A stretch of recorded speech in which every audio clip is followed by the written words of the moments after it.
Doctor Sivanthi Adithanar college of physical education Tiruchendur இந்த ஆண்டிற்கான admission நடைபெறுகிறது.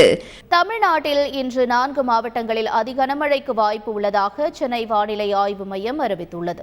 இதன்படி தேனி, கன்னியாகுமரி, தென்காசி மற்றும் நெல்லை ஆகிய மாவட்டங்களில் கன முதல் அதி கனமழையும், விருதுநகர், திருப்பூர், கோவை, திண்டுக்கல், நீலகிரி மாவட்டங்களில் மிக கனமழைக்கும் வாய்ப்பு உள்ளதாக தெரிவிக்கப்பட்டுள்ளது. தமிழகத்தில் பல்வேறு இடங்களில் மழை வெளுத்து வாங்கியது. ராமேஸ்வரத்தில் இரவில் கனமழை கொட்டி தீர்த்தது. திட்டக்குடி பேருந்து நிலையம், தங்கச்சி மடம் உள்ளிட்ட பகுதிகளில் 1 மணி நேரத்திற்கும் மேலாக பெய்த கனமழையால் தெருக்களில் வெள்ளநீர் பெருக்கெடுத்து ஓடியது. தேனி மாவட்டம் பெரியகுளம் மற்றும் அதன் சுற்றுவட்டார பகுதியில் பெய்த தொடர் மழையால் வெப்பம் தணிந்து குளிர்ச்சியான சூழல் நிலவியது. கண்மாய் மற்றும் அணைகளுக்கு நீர்வரத்து அதிகரித்துள்ள நிலையில் விவசாயிகள் மகிழ்ச்சி அடைந்துள்ளனர். கும்பகோணம் பகுதியில் பானாதுரை, ஆசூர், தாராசுரம் உள்ளிட்ட பல்வேறு இடங்களில் இரவு 2 மணி நேரத்திற்கும் மேலாக பரவலாக மழை பெய்தது. தாழ்வான பகுதிகளில் தண்ணீர் தேங்கியதால் வாகன ஓட்டிகள் அவதியடைந்தனர்.